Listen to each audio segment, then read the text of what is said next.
In this lecture, we're going to look at some filler language, which is language that helps you sound more natural when you speak English.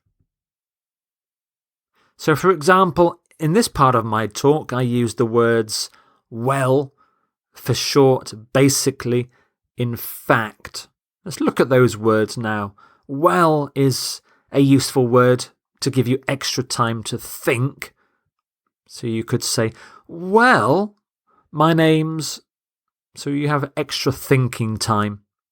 For short, add some information about your name.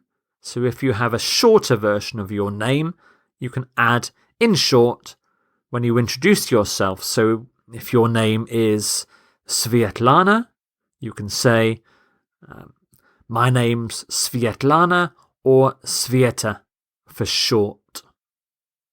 Basically and in fact are used to emphasize factual information, and they also give you some more time to think when you're speaking, which is very important. Tells the listener that you're about to give some facts about yourself. Later on in my talk, I use the word also, which tells the listener I'm about to add some extra information about myself, and again, it makes you sound more natural when you speak. Later on, I use the word actually. Now here you'll notice there is only one filler word. You shouldn't use too many filler words. If you use too many filler words, it sounds quite unnatural. So I could have said, I'm actually single and I don't have any children.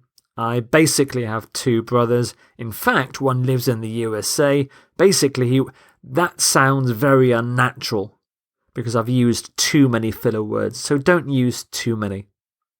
So the word actually here is used to emphasize a fact, but it's a fact that is maybe slightly unusual or surprising. Let me give you a better example. This is a picture of the town Liverpool. Now, what football team do you think people in Liverpool support? Well, of course, it's Liverpool, but you might support a different team. So, for example, I live in Liverpool, but I actually support Manchester United. I don't, by the way, but that would be a surprising fact because people in Liverpool don't normally support Manchester United. So actually it can be used to talk about that surprising fact. In the last part of my talk, I used the word so, I used also again, I used okay, and the phrase I guess that's everything. So is similar to well.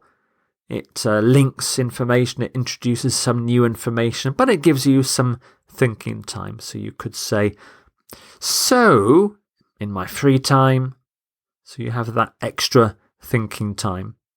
Okay, you have that thinking time, and then you have the phrase, I guess that's everything, which is a nice natural way to finish a talk.